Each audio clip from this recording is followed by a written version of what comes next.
APBN di tahun 2025 penetapannya, APBN-nya APBN 2026. Secara substantif itu sudah diputuskan oleh DPR pada tanggal 19 September, bahkan lebih cepat dari biasanya ya.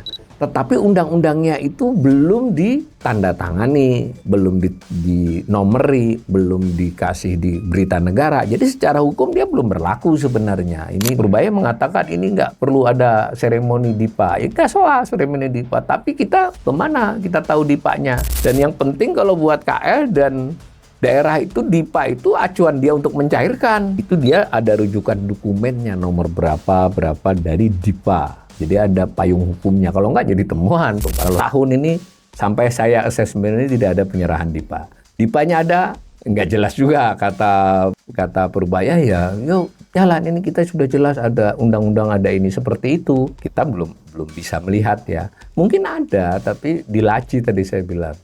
Dilaci apa masih dirubah-rubah atau tidak ya kita belum tahu. Undang Nomor 17 tahun 2025 tentang anggaran pendapatan dan belanja negara tahun anggaran 2026. Tapi ngunggahnya tanggal 7 Januari ya. Ketika kita klik di sini ternyata di dokumen itu tanggalnya itu adalah 22 Oktober 2025. 1 Januari 2026 pelaksanaan APBN itu sudah harus ada dasarnya. Mau tanggal 1 sampai tanggal 7 seminggu itu sudah triliunan duit keluar untuk banyak urusan. Jadi bisa saja nanti pasar itu wah ini fiskal ini lagi dipoles-poles ini dokumen-dokumennya tidak tepat waktu kan.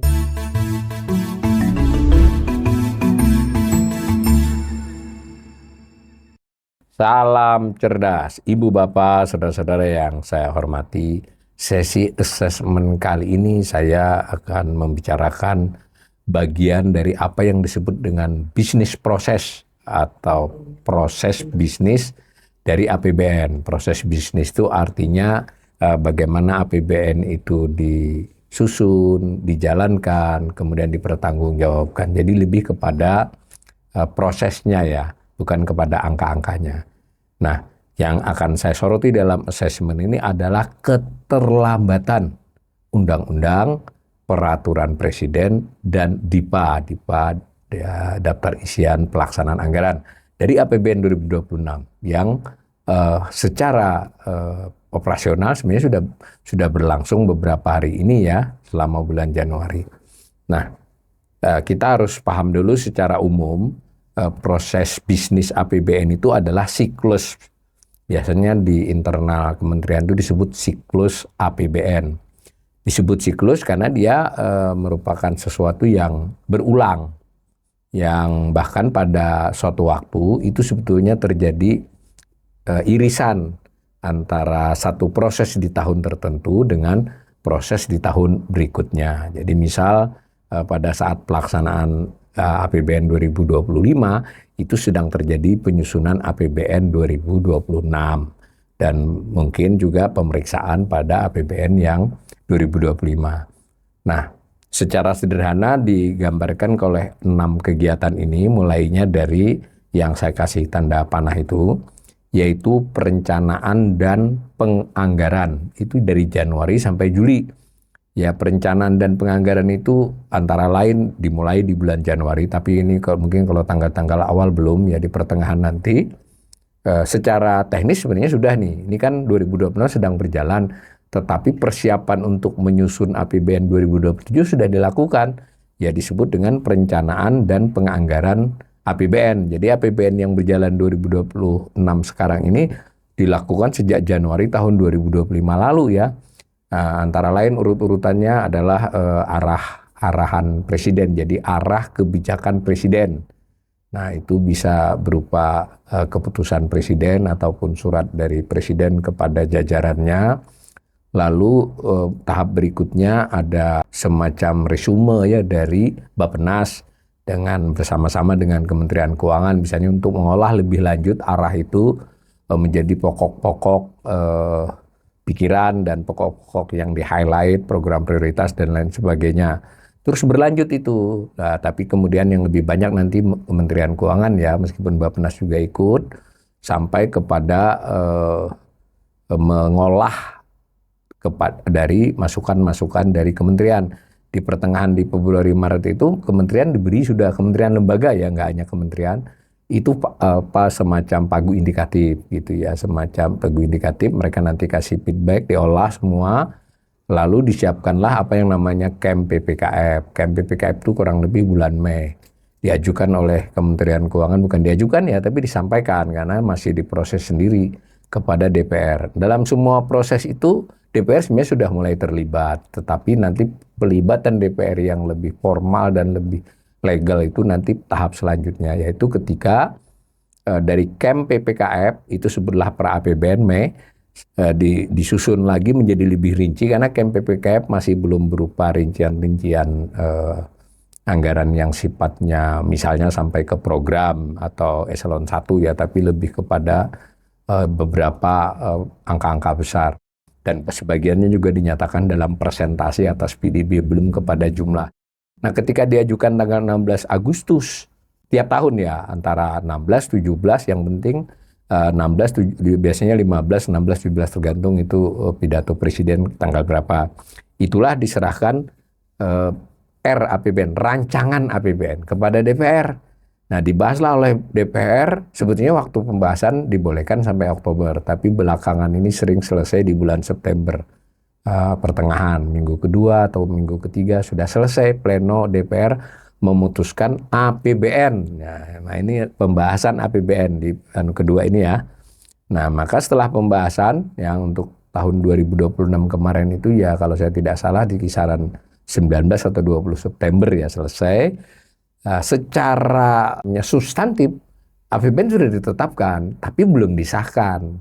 Nah, jadi penetapan APBN itu harus berupa pengesahan yang sifatnya ada undang-undangnya, ada nomor undang-undangnya, ditandatangani presiden, kemudian ditaruh di lembaran negara. Itu namanya penetapan APBN. Umumnya Oktober, akhir Oktober.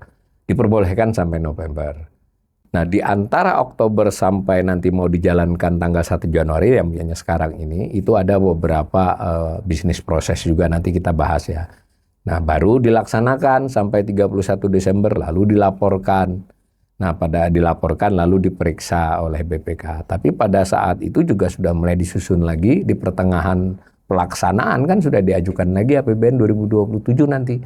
Semacam itulah prosesnya, makanya disebut siklus bisnis APBN. Nah, kalau 6 lingkaran ini kita rinci, nah saya ambil rincian dari bukunya Kementerian Keuangan ya, yang tentang penyusunan. Ini memang disebut mereka siklus penyusunan. Kalau di sini kan jadi 10 langkah itu, dari 6 tadi ada yang dibagi 2. Nah, ini bisa dilihat mulai kapan, bentuknya apa, misalnya dia perpres, kepres, dia surat menteri ya seperti camp PPKF itu, nanti kalau sudah APBN harus undang-undang dan seterusnya. Sebenarnya DPR itu dilibatkan sejak awal, terutama ketika camp PPKF. Camp PPKF itu pra-APBN ya. Nanti di RAPBN ke APBN jelas DPR yang memutuskan, meskipun dalam rapat-rapatnya mengundang pemerintah ya.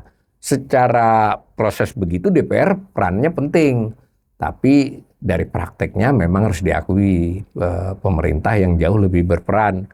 Nah, ketika sudah di R ke A itu juga perubahannya biasanya tidak pernah radikal ya. Jadi memang kalau istilah pengamat itu ya ini berat ke pemerintah penyusunan APBN ini. Sekalipun dalam beberapa diskusi itu ini DPR bisa meminta ini, mengawal itu ya, itu berarti kan proses yang tanda petik ya di luar rapat-rapat kadang kan, bisa ada lobby dan sebagainya, itu soal lain lagi. Nah, prinsipnya begini ya, jadi APBN itu seperti itu. Nah, apa yang mau saya assessment kali ini bukan proses keseluruhannya, tapi sebagiannya, yaitu mulai dari ketika APBN selesai tadi, ini kalau di depan tuh ini, sudah ditetapkan, pembahasan sudah selesai, ditetapkan, tapi belum disahkan, jadi masih di lingkaran ini yang belum jelas, sampai ke sini. Nah, begitu juga di sini nanti kalau di sini berarti kan pada saat nomor 7 itu mestinya kan ada undang-undang. Nah, mulai situ yang tahun khusus 2026 ini tanda petik ya menimbulkan berbagai pertanyaan. Media juga beberapa memberitakan tapi tidak cukup dalam. Nah, saya ulangi lagi, pembahasan RAPBN menjadi APBN. Itu adalah dalam rangka menetapkan yang ketika diajukan pemerintah tanggal 16 Agustus, ini kita ambil contoh aja langsung, baik itu 2026 Undang-Undang ataupun yang sudah selesai 2025 ya, itu pembahasannya dari R rancangan menjadi APBN. Nah, di dalam itu ada undang-undang juga diajukan RUU menjadi UU. Lalu ada lagi satu dokumen yang tidak terpisahkan dari undang-undang, namanya nota keuangan. Kalau sederhananya nota keuangan yang kurang lebih ketika diajukan sebagai rancangan itu 450-an halaman plus minus setiap tahun, itu semacam dasar pemikiran kenapa angka-angka APBN itu begitu. Sedangkan undang-undang menyatakannya dalam bentuk pasal-pasal dan ayat. Sehingga kalau ada apa-apa ya itu melanggar undang-undang berarti kan.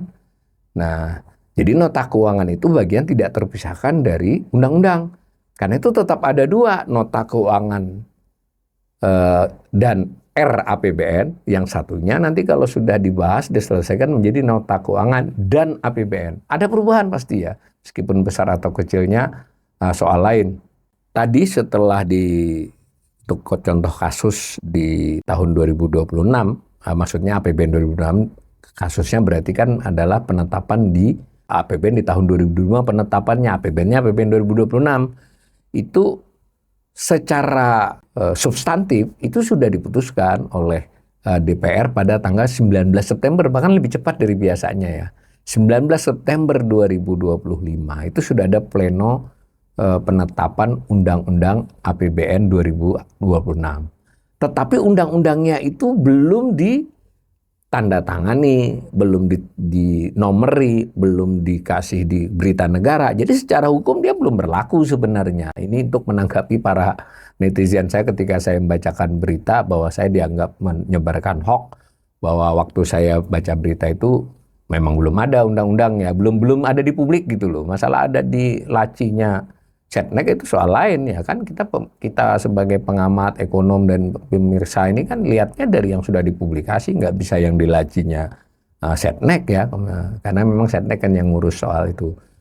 Jadi bedakan antara penetapan di pleno itu berarti ya itulah substansi undang-undang tersebut. Kalau dia jadi undang-undang dia harus masuk lembaran negara ya, ada nomornya, ada tanda tangan presiden, ada nomor lembaran negara, jadi double, ada lembaran, ada nomor undang-undang, ada juga nomor di lembaran negaranya. Itulah negara hukum kan.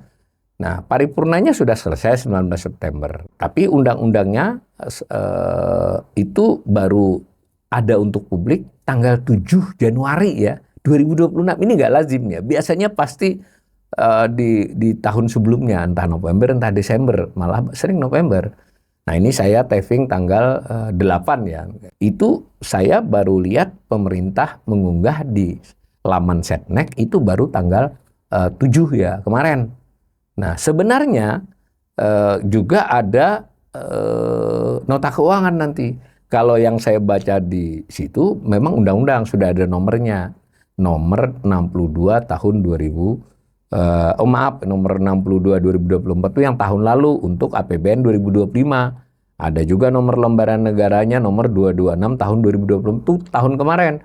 Yang ini nanti saya akan bahas di belakang ya, nanti tahunnya kapan. Tapi yang jelas baru diunggah tanggal 7 Januari dan itu baru undang-undang. Saya kasih contoh dulu tahun yang lalu ini. Tahun yang lalu itu selesai 19 September 2024. Lalu kemudian diundangkan tanggal 17 Oktober 2024, itu bulan November, awal November kita sudah bisa mengunduhnya dari laman Setnek, kemudian Kementerian Keuangan juga mengunggah, dan kira-kira di November akhir sampai itu Kementerian Keuangan mengunggah lagi nota keuangan APBN. Nah, jadi nota keuangan APBN 2025 kala itu. Jadi urut-urutannya kan ada pembahasan, ditetapkan pleno, lalu nanti ada undang-undang, ya, lalu setelah undang-undang itu kadang bersamaan mengunggahnya, tapi kalau di Kementerian di Setnek itu duluan ya, ada nomor undang-undang dan ada lembaran negaranya. Kemudian nanti Kementerian Keuangan mengunggah lagi, ini karena ini keterbukaan publik ya, dan itu memang wajib sebetulnya. Kementerian Keuangan dan pemerintah harus menyampaikan, karena APBN itu tidak hanya terbuka untuk DPR, terbuka untuk seluruh rakyat Indonesia. Nah itu nanti nota keuangannya sudah ada juga di Kementerian Keuangan di laman ya, maka kalau kita masuk ke laman Kementerian Keuangan itu kita bisa melihat itu ada R, ada rancangan, ada APBN, ada nota keuangan untuk tiap tahun mulai dari R nanti berubah jadi undang-undang. Nah, ini saya ambilkan gambar aja sebagai contoh yang APBN 2025 dulu ya.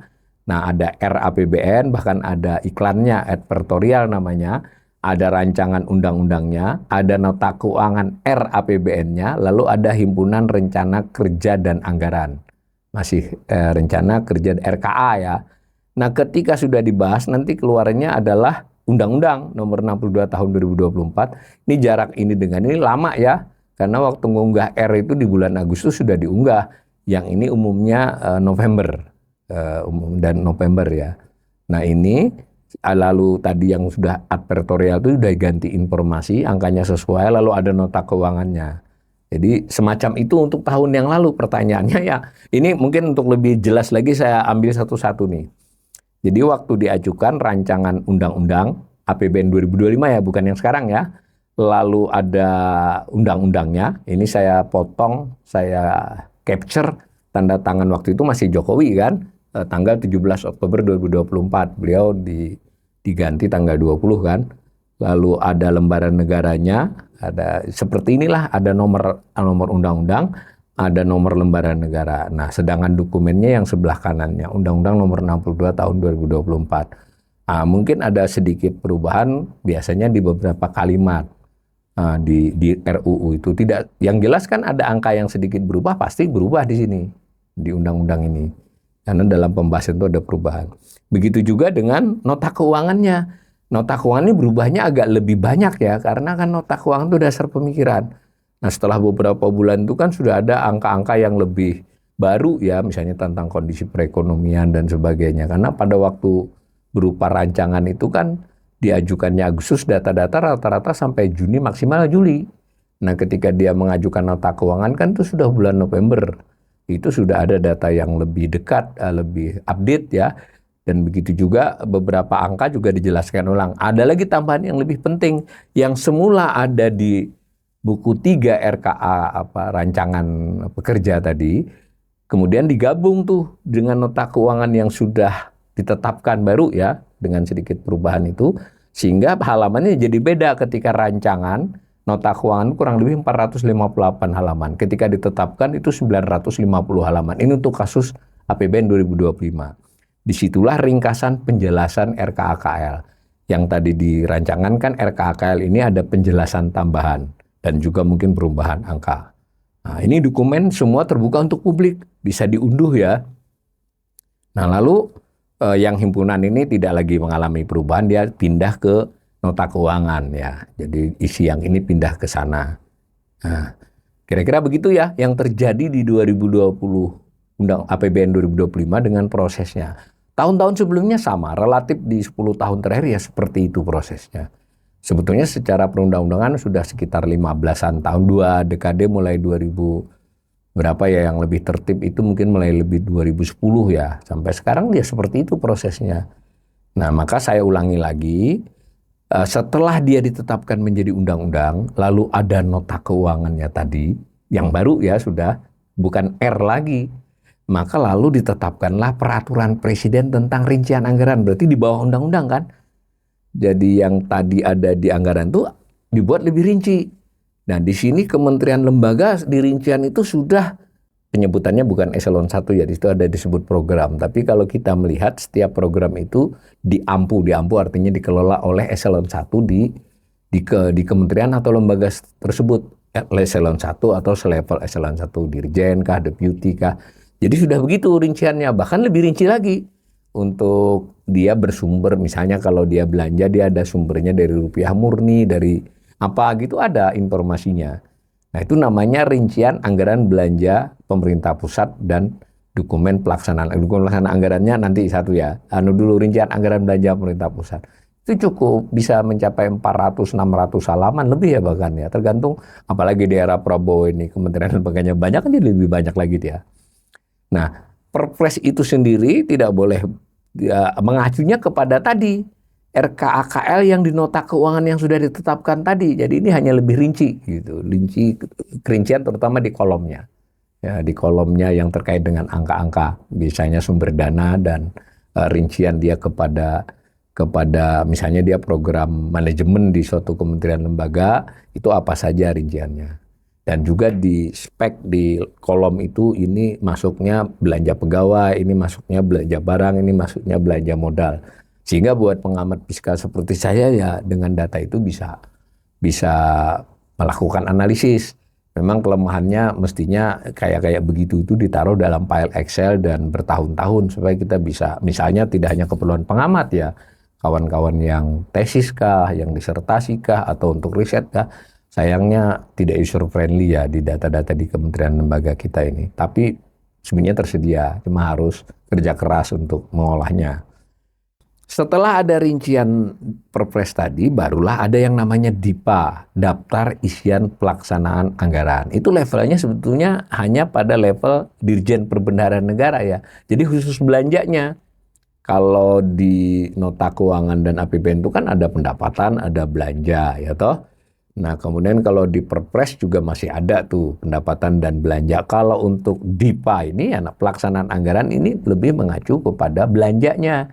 Jadi seperti menjadi nanti kalau melakukan belanja tertentu, Satker itu di bawah satu kementerian lembaga, itu dia ada rujukan dokumennya nomor berapa dari DIPA. Jadi ada payung hukumnya. Kalau enggak jadi temuan. Kalau situ tidak ada, dia keluarkan ya masalah dia. Nah, maka itu DIPA itu penting terutama untuk otorisasi istilahnya kan. Otorisasi membelanjakan sesuatu, makanya di Perbendaharaan Negara. Jadi ketika Perbendaharaan Negara mengeluarkan, dia bisa merujuk kepada DIPA-nya. Dan DIPA ini ada DIPA Kementerian Lembaga, ada juga DIPA untuk daerah ya. Transfer ke daerah itu juga ada DIPA-nya. Ya, dari sisi pusat kan dia kirim ke daerah itu belanja kan. Nah, saya ulangi. Berarti DIPA ini disusun mengacu pada undang-undang tadi, lalu ada Perpres tadi, dan ada PMK. PMK-nya yang bersifat mengatur berbagai hal tentang penyusunan DIPA. Nah, tidak setiap tahun dirubah PMK-nya. Kalau UU dan Perpresnya kan berubah tiap tahun sesuai tahun anggaran. Nah, lalu ada seremoni biasanya penyerahan DIPA dan alokasi TKD, transfer ke daerah ya. Nah, tahun 2025 diserahkan oleh Presiden sudah Pak Prabowo, undang-undangnya ditandatangani Jokowi, ya toh.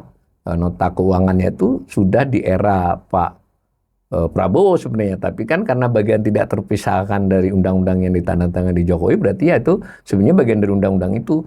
Tapi ketika Perpres dan DIPA sudah di pemerintahan Prabowo, nah ini karena pemerintahan peralihan ya. Nah itu diserahkan oleh Presiden tanggal 10 Desember 2024 tahun lalu ya. Tahun 2024 maksudnya, ini saya sudah asesmen 2025. Nah, ini yang diributkan dan perlu diketahui DIPA itu rinci ya. Untuk TKD banyak rinciannya, banyak dokumen itu. Setiap provinsi ada DIPA-nya ya TKD. Kalau KL lebih panjang lagi kan, sesuai KL. Jadi yang tentang berita bahwa Purbaya mengatakan ini ditunda, nggak perlu karena ini cuma seremoni ya. Yang seremoni ya penyerahannya, DIPA-nya kan nggak seremoni. Nah kita jadi tidak tahu ini.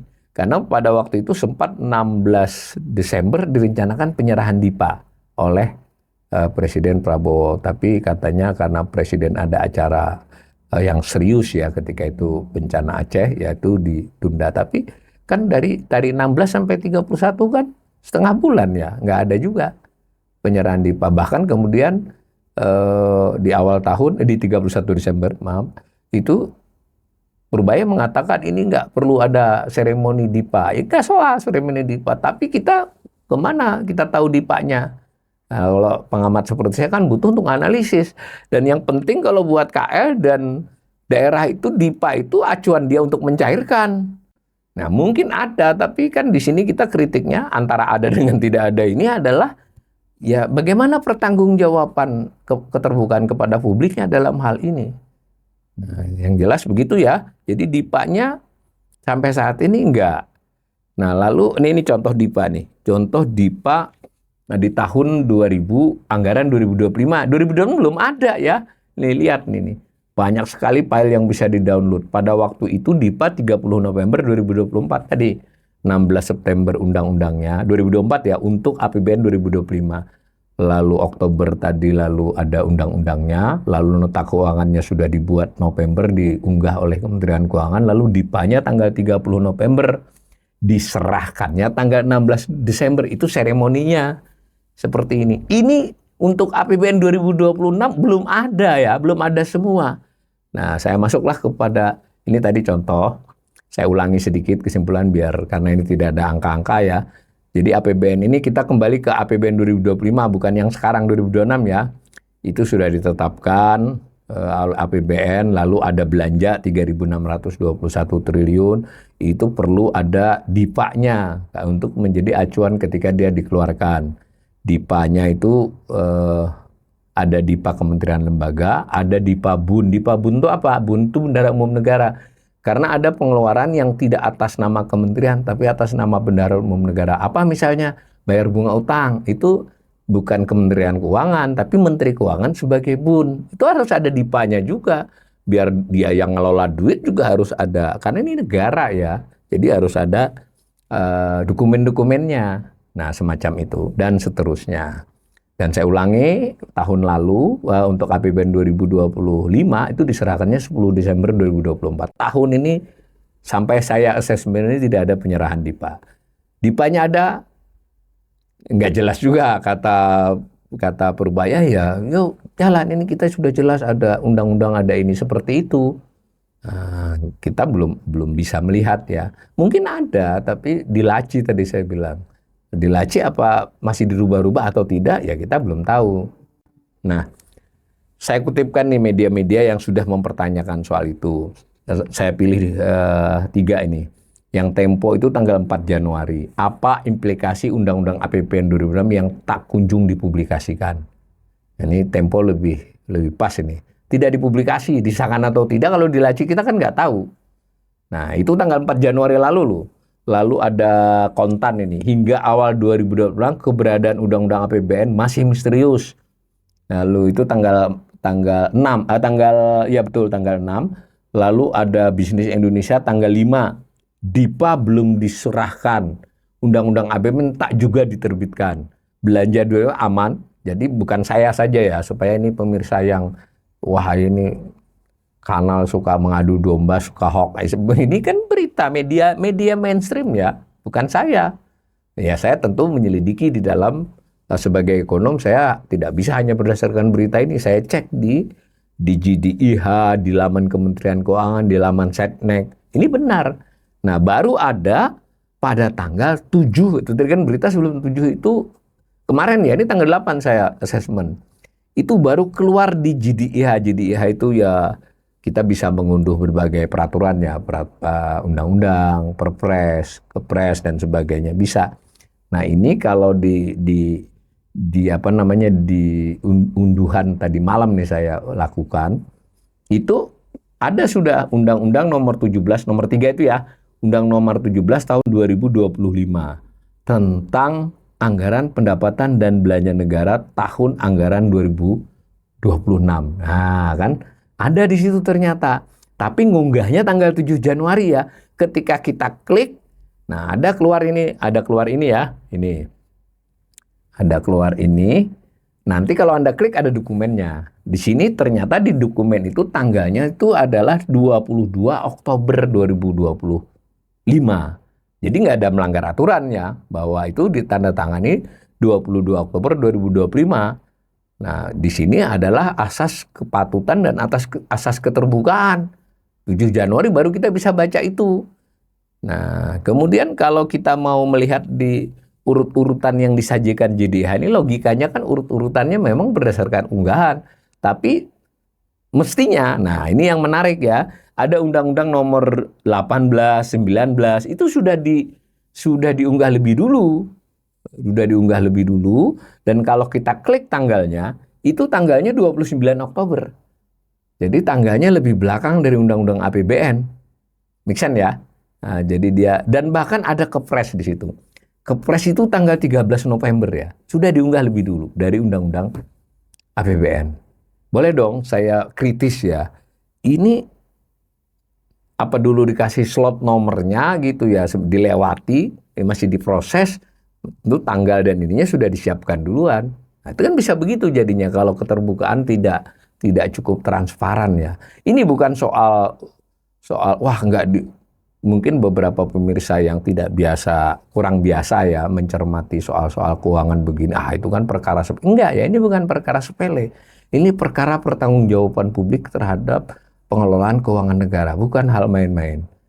Nah, tadi sudah saya katakan, DIPA belum ada. Bagaimana DIPA? Perpres tentang rincian belum ada, tapi mungkin nomornya sudah ada dan sudah ada di laci juga bertanggal 2025, tapi kita belum dapat. Nota keuangan belum juga diunggah oleh Kementerian Keuangan. Mungkin juga sudah ada atau sedang dalam proses penyelesaian. Berarti bertanggalnya juga nanti bertanggal mundur. Karena tidak bisa 1 Januari 2026 pelaksanaan APBN itu sudah harus ada dasarnya. Mau tanggal 1 sampai tanggal 7 seminggu itu sudah triliunan duit keluar untuk banyak urusan. Ya, itu yang ingin saya sampaikan di assessment ini. Untuk menjadi informasi pengetahuan buat para pemirsa. Saya juga bermaksud tinjauan kritis ini, ya saya tidak mengatakan pemerintah melanggar hukum atau apa, tapi inilah yang terjadi. Silakan kita semua menilai bersama. Nah, pertama tadi saya sudah katakan bisnis proses APBN itu siklus dan berimpit antar tahun. Salah satu bagian dari siklus itu adalah penetapan APBN. Undang-Undang Nota Keuangan RKKL. Untuk kasus 2026, secara pleno dia ditetapkan, tapi secara dokumen dia belum pernah kita lihat. Nah, undang-undang sudah ya, baru aja. Nah, rincian APBN dalam Perpres kita juga belum lihat, DIPA juga belum lihat, dan itulah untuk pengeluaran Rp1 pun harus berdasarkan DIPA ya. Tentu saya yakin DIPA-nya sudah bertanggal 2025 ya, karena nggak bisa kalau dia bertanggal 2026 melanggar aturan.